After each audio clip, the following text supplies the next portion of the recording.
বাধা, অনেক কিছু বাধা। আজকেই দেখলেন সকালবেলা আপনি ছিলেন যে একজন হিন্দি চ্যানেল দিল্লি থেকে এসছে, সে আমাকে ল্যান্ড আইডেন্টিফাই করতে বলছে।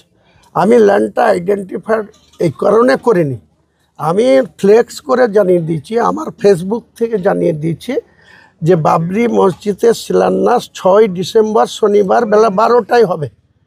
সেটা আকাশে নিশ্চয়ই হবে না, ল্যান্ডেই হবে, মাটিতেই হবে, জমিতেই হবে।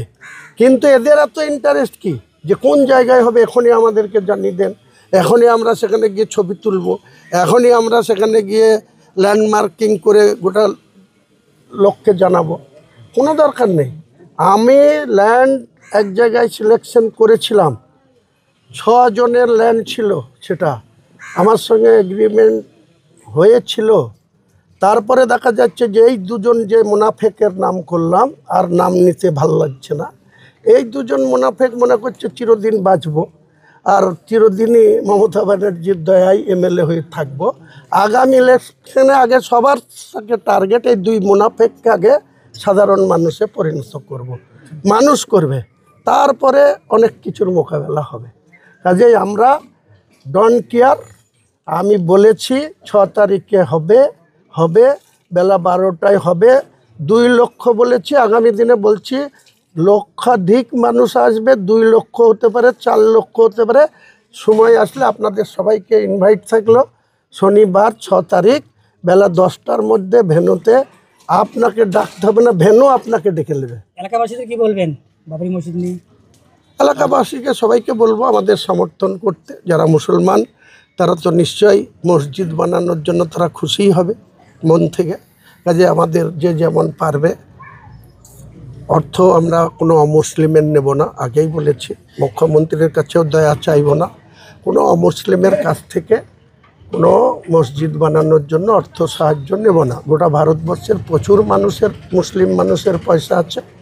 আমার যে বাজেট সেটা 125 কোটি টাকার প্রকল্প, ডিপিআর তৈরি হচ্ছে। সেটা এত আধুনিকভাবে হবে, এত মডেলাইজভাবে হবে বাবরি মসজিদ। মডেল একই থাকবে, গম্বুজের হাইট বাড়বে, এরিয়ার হাইট বাড়বে, যত ফুট বাই যত ফুট ছিল তার থেকে বেশি বড় হবে। এবং দেখতে, আমি যেদিনই চলে যাই না কেন, আমি বলছি বাবর 400 বছর আগে করে গিয়েছিল। বাবরের ছেলে ছিল হুমায়ুন, আপনারা ইতিহাসে জানেন। ঘটনাক্রমে সেই বাবরের ঐতিহ্য সেই হুমায়ুন ফিরিয়ে আনবে।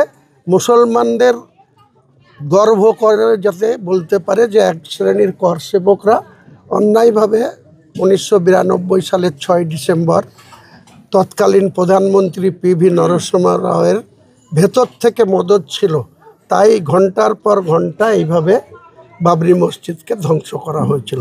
আজকে আমি বলছি, আমার মাথার দাম দিয়েছে 1 কোটি টাকা। আপনারা জানেন, একজন ইউপির একজন উগ্র হিন্দু বলেছে যে হুমায়ুন কবিরের মাথা কেটে আনতে পারলে 1 কোটি টাকা তিনি পুরস্কার দেবেন। আমি সেই ব্যক্তিকে বলছি, তুমি এবং তোমার যত শক্তি আছে মুর্শিদাবাদের ভেন্যুতে আসো, আমার মাথা তোমার কাটবা না তোমার গদ্দান কোথায় যাবে সেদিন প্রমাণ হবে। ঠিক আছে, থ্যাংক ইউ।